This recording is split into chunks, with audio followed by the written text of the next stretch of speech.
না না না, একটা একটা একটা জারজ মিল্টন আছে, জারজ মিল্টন, সরি, জারজ মিল্টন বকা দিয়েছে আমাকে, সেটাকে সমর্থন করেছে পিনাকি।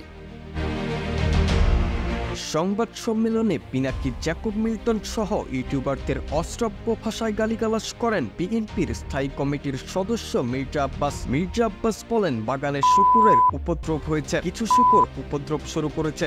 মির্জা আব্বাস অভিযোগ করেন, একজন ইউটিউবার তার সম্বন্ধে বাজে কথা বলেছেন। এ সময় তিনি জ্যাকব মিল্টনকে জারজ মিল্টন বলে উল্লেখ করে বলেন, আরেকজন আছে জারজ মিল্টন, জারজ মিল্টন আমাকে বকা দিয়েছে। পিনাকি সেটাকে সমর্থন করেছেন। মির্জা আব্বাস দাবি করেন, কোনো ভদ্রলোককে এভাবে গালি দিতে পারে না। এরপর মির্জা আব্বাস বলেন, আমি ঢাকার মানুষ, আমি ইচ্ছা করলে ওরা যে ভাষায় গালি দেয় তার চেয়ে জঘন্য ভাষায় গালি দিতে পারি, কিন্তু আমার বাপ মা, আমার পরিবার এটা আমাকে শেখায়নি। এই কথা বলার পরই তাদের শুকুরের জাত বলে গালি দেন মির্জা আব্বাস।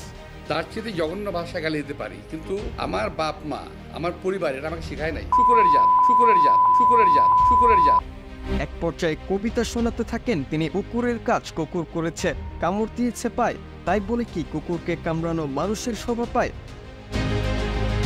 ইউটিউবারদের উদ্দেশ্য করে মির্জা আব্বাস আরো বলেন, দেশের কোন সরকারকে এর স্থিতিশীল থাকতে দেবে না। তিনি দাবি করেন, তারা আওয়ামী লীগের সঙ্গে বিএনপিকে ব্র্যাকেটের চেষ্টা করছে। বিএনপিকে আওয়ামী লীগের সঙ্গে ব্র্যাকেট করার কোনো সুযোগ নেই। বিএনপির জন্মই আওয়ামী লীগের বিরুদ্ধে।